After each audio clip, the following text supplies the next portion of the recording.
and welcome to Niaga Spotlight with me, Tehmina Kaoosji. Niaga Spotlight takes us through the week in economic analysis and future affairs. Now today, on future affairs, our spotlight is on business digitalization and the execution gap. So, let's base this conversation. Around digitalization in particular, Malaysia too often centers on access to connectivity, to platforms, to cloud services. Over the past decade though, national strategy from My Digital and the Malaysian Digital Economy Blueprint to Budget 2026 allocations just recently have emphatically moved us beyond connectivity and adoption to realizing operational value from digital investments. In fact, Malaysia's digital economy is set for continued growth with projected market value exceeding 12.6 billion USD in 2026. However, on the flip side though, Cisco's AI Readiness Index signals only 13% of Malaysian organizations are fully prepared to industrialize technologies like AI. This also tracks with the 2025 Malaysia Artificial Intelligence Research and Report, which identified a whopping 84% of Malaysian enterprises are still in exploration stage, and the actual usage rate of digitalized technologies, AI, etc., is less than 20%. Such national data is all highlighting a persistent execution gap. So, why are Malaysian enterprises getting stuck with digital execution, and how exactly can these challenges be overcome?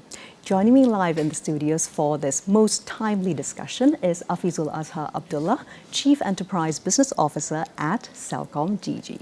A very good morning to you, Afiz. Good morning, Tehmina. Well, I would be remiss not to ask you, how has the year begun in brief for CelcomDigi? So, since we're still in early days, not even a month in. Thank you for that question. The year has started very fast, to be very honest. I am certain. We're almost at the end of the month of January, and we're going into the second month. What we really want to do is that we want to continue focus on our customer, which is something that is very dear and close to our heart. And the second part is really focus on execution. Really become more efficient with our execution. And at the core, is so that we can deliver the best to our customer.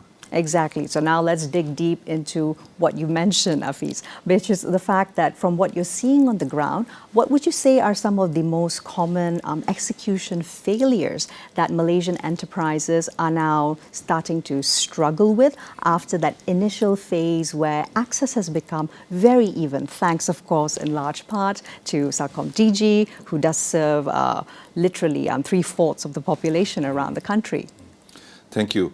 When we look at implementation or digital adoption or ICT projects, many organizations still treat digitalization as an IT project. Right. They need to look at this beyond an IT project. Today you deploy a project, you deploy cloud, you launch platforms, but you didn't do the changes that's required, which is how do you decide? What's the change management that you put in place? What are the performance measures that you put in place? It has to change. It cannot be any more IT project, but you forgot the organization that you need to manage. Second is really the ownership is blurred. Because the requirements come from the business, the project is delivered by IT, then who owns the outcome? Yes, you've got three moving parts, and sometimes the human component is forgotten. So it's very important that you look at, once the system goes live, what value can we derive from that system? The third one is really about people readiness. This is extremely underestimated. When you look at an organization, you have to say, is my organization ready to take on that project? Do we have the capabilities internally? Do we acquire the capabilities from outside? What do we do? So don't underestimate the people part of the organization. And if you do that, then I think you have a higher degree of success. So it is not a technology problem. It is a gap in execution and operating model. So finally, we've come to that sort of maturity in the local ecosystem. Indeed. That, as you observed. So now, of course, Afiz, many Malaysian organizations, we run on a patchwork of systems. Let's dig a little deeper on how different systems from different vendors, it is the existing ecosystem. But how does that add on to the complexity for execution?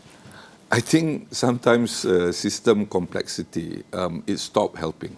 As a matter of fact, it starts hurting. I remember when, way back when I was working in an IT company, IBM, and, we always say that, sometimes when you're buying the system, you're buying the dream. Sure, but when you're exactly. executing, you manage the nightmare.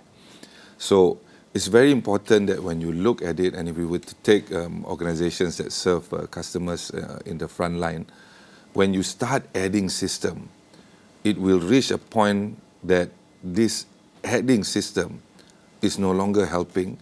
As a matter of fact, it's decreasing productivity.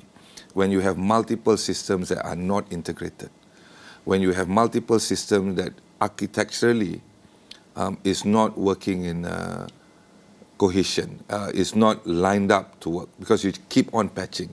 So you need to have that architectural view. What do you want to derive? What's the value that you want to do? Don't do IT for IT's sake. Do it to derive value. So don't make things complex, but you have to say, how do I simplify this process? Are you simplifying process, or are you throwing more system to solve problems? And at the same time, after that, you have to do reconciliation of data.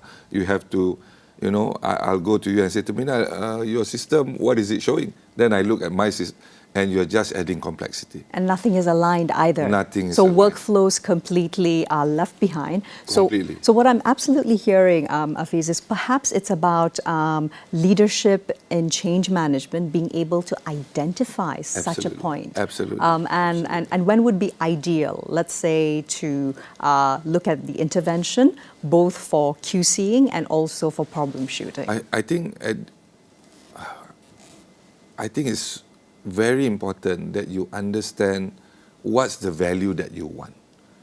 If you don't have that clarity, then you're trying to follow trend, you're trying to react to a situation instead of, I want to do this for a certain purpose. So there's really three purposes. There's really three. If you think really hard Okay, about let's boil it down. Yeah. Number one is, how do I want to serve my customer? That's number one. So customer experience, customer journey. So that's what you want. That's number one. Okay. Number two is really about making it more efficient. So if I'm doing it with 100 people, can I do it with 80 people? Fair if enough. I'm doing it for 10 hours, can I do it in 10 minutes? So it's about efficiency. Number three is really whether it's going to contribute to your top line. So if you're not clear which of these three that you're trying to align, then you end up like thinking that, okay, I need to do this, but why are you doing it? So you need to go back to your intent. If you have that correct intention, you have the right objective, then I think you know when to intervene. Because if your customer is not getting the service that they require, then I think it's intervention time. If you are spending more than you're supposed to, then it's time to intervene. If you're not making money, definitely you have to intervene. Exactly, and if all three of these are coming together, certainly the North Star is, of course. Hopefully not. Hopefully not, exactly. Yeah. But that, Afiz, brings me to a really pertinent question now, particularly when it comes to enterprises and profitability. Let's talk cybersecurity. Sure. Now, in 2026, this is, of course, an operational as well as even a boardroom level issue. And where does CelcomDigi most often see a misprioritization when it comes to security spend for enterprise? I think what we've seen is that for organizations that spend, they don't actually underspend, but they misspend. They're not putting it where they need to put it at. So I think you really need to look at what are you trying to achieve. Are you trying to stop breaches? Or are you trying to identify access control? Are you trying to, what are you trying to do? And security is, it becomes not only complex, it's also very noisy because of all the news that you're listening, and it becomes extremely frustrating for the business. If I do what this, to prioritize, yeah, I'm right? going to slow down the business, but I have to do it, otherwise there'll be a leak. Otherwise I have data leak, I got access leak, I got so many things. I think it's really you need to switch from breaches to availability and trust. I want my system to be available, and I want my customer to trust. This is how you shift your mind against, I want to stop people from coming in. Of course, you need to do that. That's fundamental. But you need to say, I want to make sure that it's available. Now, if it's available and people trust, I think you will have the speed that you want. But if your intention is really just to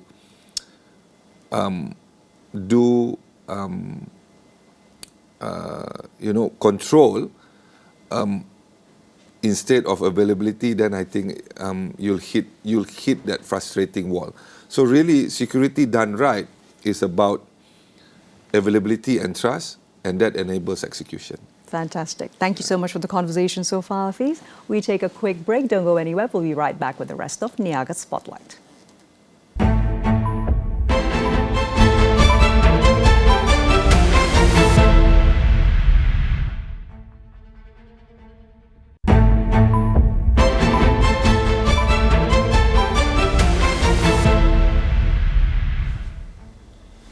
Welcome back to Niaga Spotlight, still with me, Tehmina Kaoosji, and today the focus is on business digitalization and the execution gap.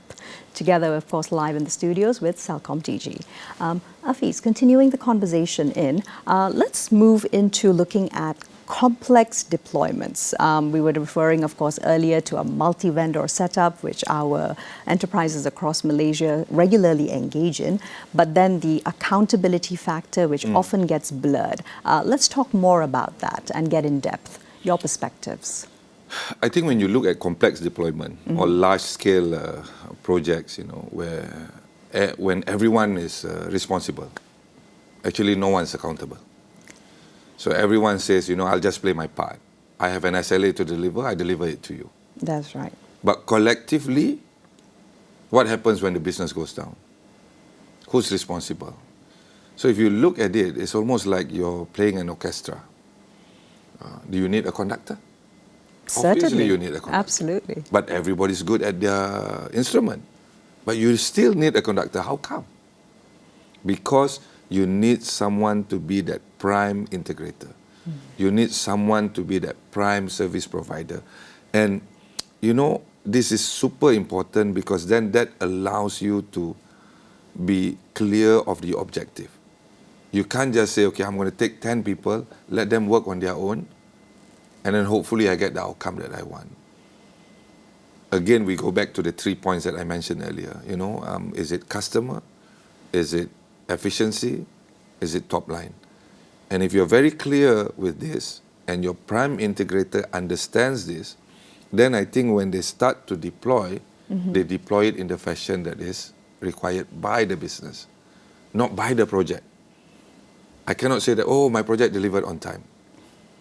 But the main project, another 9... is in tatters, yeah. Is in tatters. Then if it's an orchestra, then it didn't play the music that you want. Then it's not what you wanted to hear.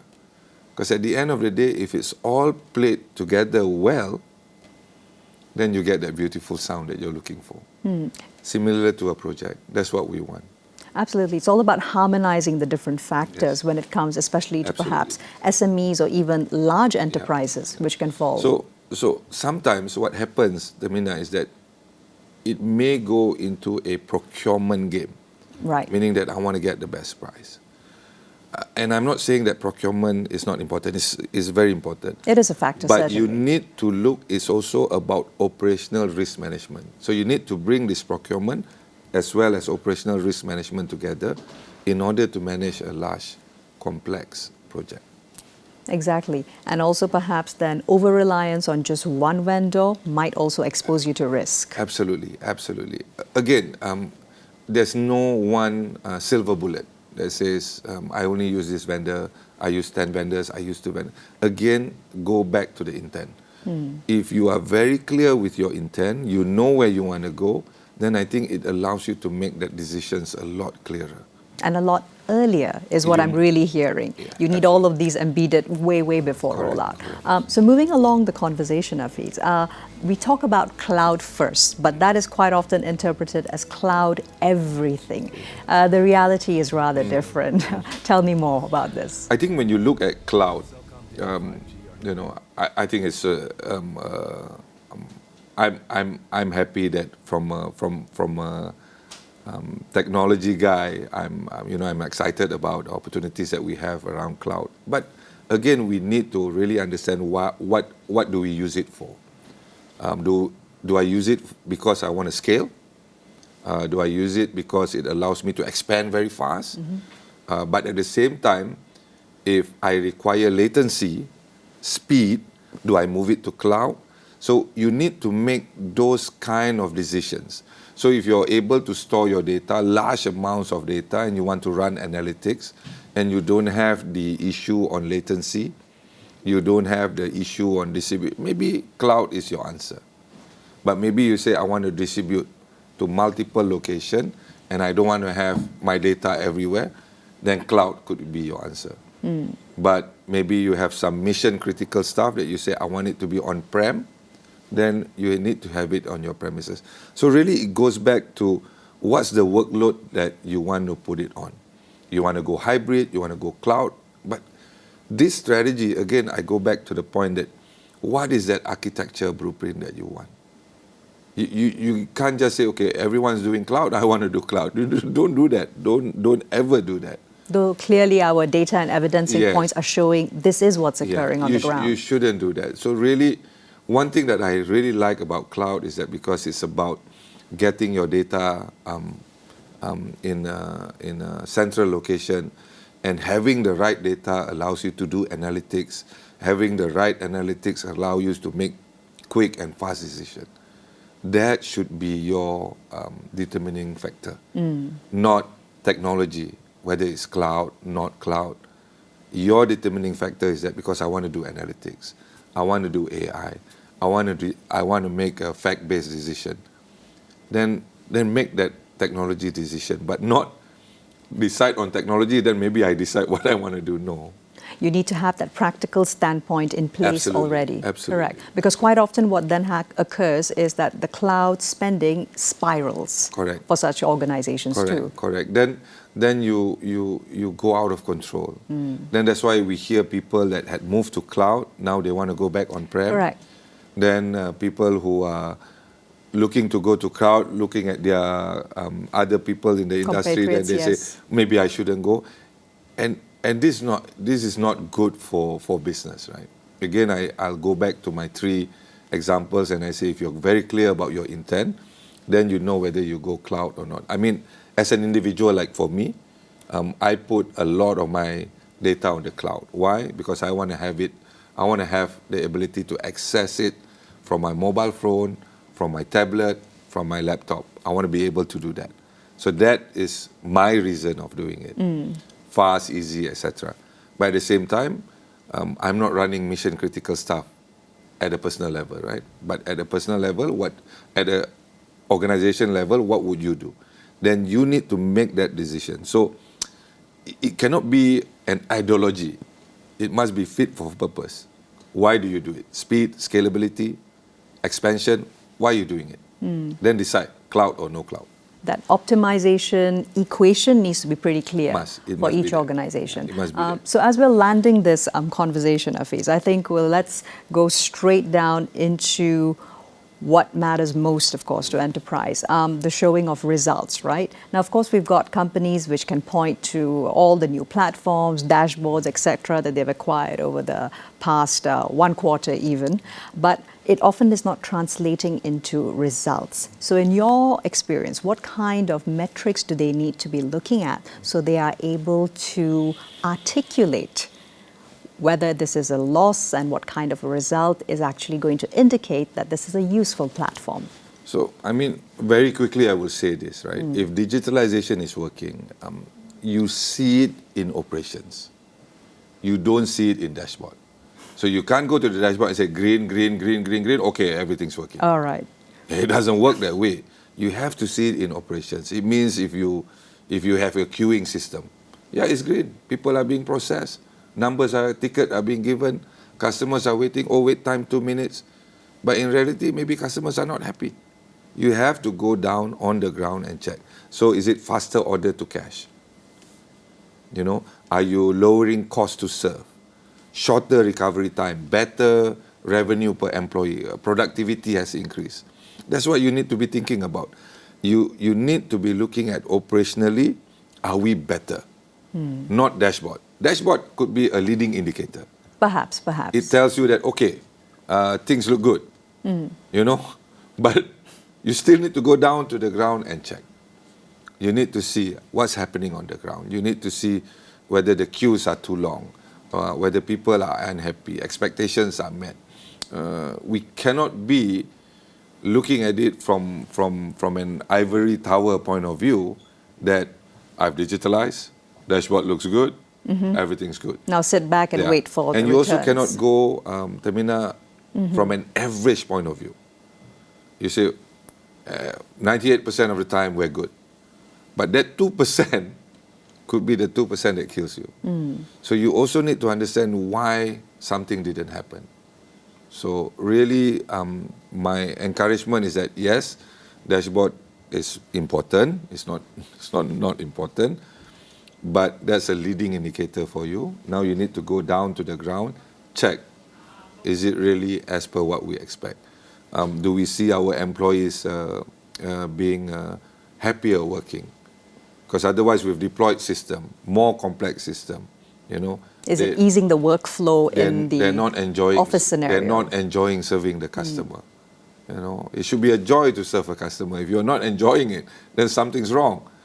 Then they say the system's not working. Then we need to help our team on the ground. You know, so I urge everyone to take a look at, not just rely purely on the dashboard.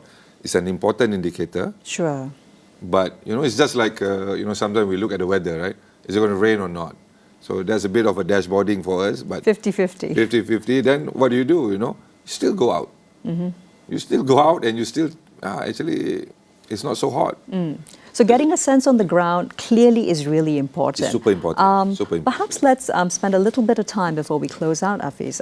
So how long before leadership and management in enterprises that have newly acquired systems and platforms should expect measurable gains that they can either, of course, refer to their dashboard, but as you recommend, go down on the ground too? I think it depends.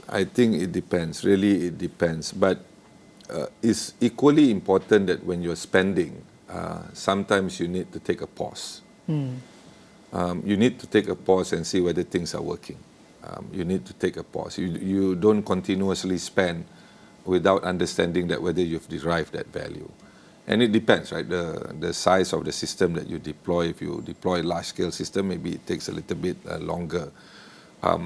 I don't want to name, which financial institution, but sometimes when they change, let's say they change their app, you know, and we're so used to the previous app, the interface, etc. And when you change the app, you get really upset, right? But you also realize that when you allow a little bit of soaking in period, then you say that, okay, actually the new app is not bad. Yeah, so that breathing space is also important. It's very important. So it's not like you deploy and people are not happy, you immediately say, okay, it's a failure. Allow it to soak in, allow people to digest, and then take that pause and then continue again. But it's very important to, like in any, I mean, like, I don't want to be philosophical about it, but in life as well, right? You need to take a pause and say, okay, are we in the right direction? If we are in the right direction, continue. If we're not, then we need to pivot. And of course, understanding the differential between these KPIs for, let's say, SMEs, MSMEs versus larger enterprises or those which are countrywide, right? Correct. So when you look at the enterprises that are national, very different projects versus an SME and versus a micro SME. The larger enterprises, they have the whole setup. They have IT setup, they have customer experience setup, they have a technology officer set up, they have everything. But when you go to a micro SME, then they depend. They depend on probably their partners to help them. Yeah. Obviously, we believe that CelcomDigi is one of those partners. And absolutely. Afiz, thank you so much for the most insightful conversation, and of course wishing CelcomDigi all the best in 2026. Thank you. Well, most Malaysian businesses have a plethora of these digital tools. The challenge for 2026 is making this digitalization work inside the organization. That's all we have time for today. Join us next week for more economic analysis and insights. I'm Tehmina Kaoosji signing off for now. Here's to a productive week ahead.